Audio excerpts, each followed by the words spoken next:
everyone, welcome to Caster Squad. In this video, I will teach you how to display taskbar icon in Windows 10. So before I start my video, please subscribe my YouTube channel and press the bell icon button. Let's start.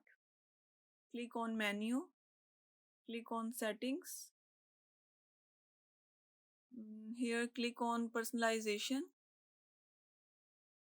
On left side, click on taskbar. Scroll down to bottom.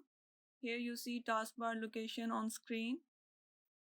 Here if you select top, then taskbar is displayed on the top.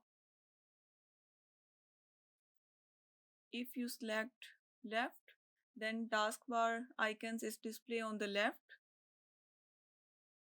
But I like to select bottom. Scroll down.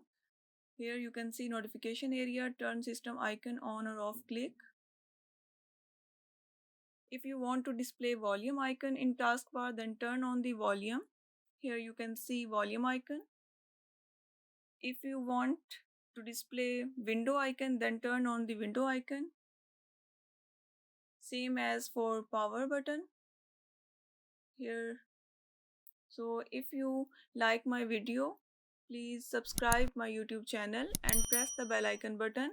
If you have any question about video, then ask me in comment section. I will be happy to answer all your queries.